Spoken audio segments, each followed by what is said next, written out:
So it seemed that it was cool for everyone to be in a relationship but me. So I took matters into my own hands and ended up with him. Him who displayed the characteristics of a cheater, a liar, an abuser, and a thief. So why was I surprised when he broke into my heart? I called 911, but I was cardiac arrested for aiding and abetting because it was me who let him in, claiming we were just friends.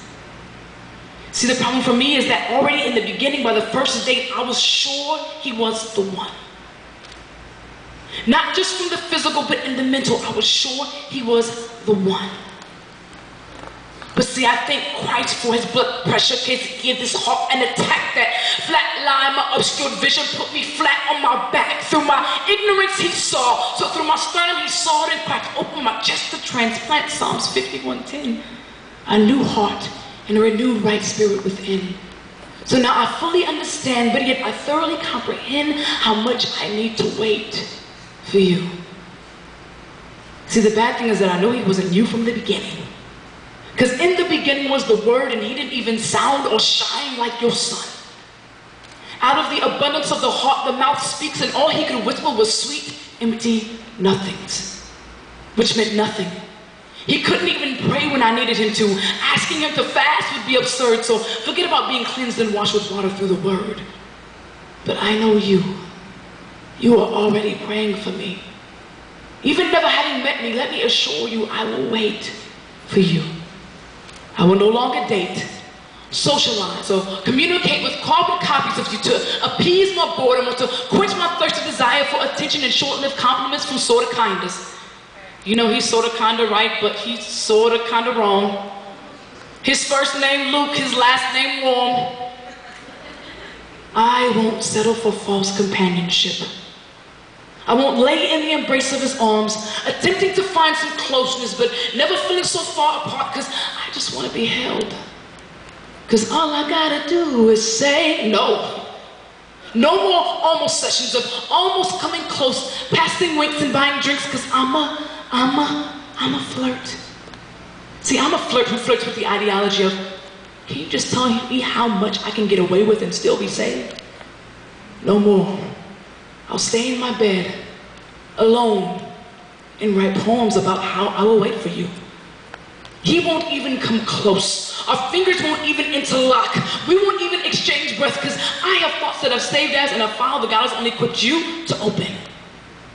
I will no longer get weighted down by so-called friends and family talks about the concerns of my biological clock when I serve the author of time, who is not subject to time, but I'm subject to him. He has the ability to stop, fast forward, pause, or rewind at any given time. So if we could role play, you would be Abraham and I would be Sarah. Or you could be Isaac and I could be Rebecca, a servant's answered prayer. I am bone of your bone, flesh of your flesh, made up of your rib, Adam. And when we meet, like electrons, I will be bound to your nucleus, completely indivisible atom. We even speak the same math. 1 + 1 + 1 = 3, which really equals 1 if you're Adam. We were all created in his image, but you have the ability to reflect, project, and even detect the sun. If I had to explain what you look like, I would have to say you look like a star, a son of the sun. I would gain energy simply from the light that you shine on me. I would need you in order to complete my photosynthesis.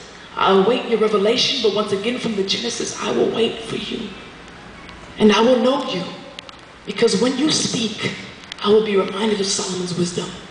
Your ability to lead will remind me of Moses. Your faith will remind me of Abraham. Your confidence in God's word will remind me of Daniel. Your inspiration will remind me of Paul. Your heart for God will remind me of David. Your attention to detail will remind me of Noah. Your integrity will remind me of Joseph. Either one, take your pick. And your willingness to abandon your own will remind me of the disciples. But your ability to love selflessly and unconditionally will remind me of Christ.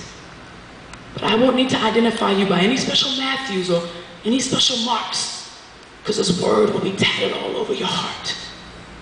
And I will know you, and you will know me.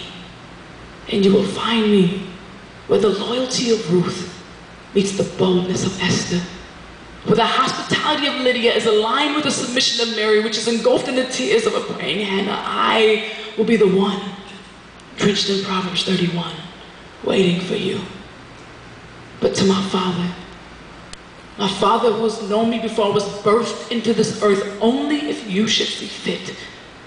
I desire your will above mine, so even if you call me to a life of singleness, my heart is content with you, the one who was sent. You are the greatest love story ever told, the greatest love ever known.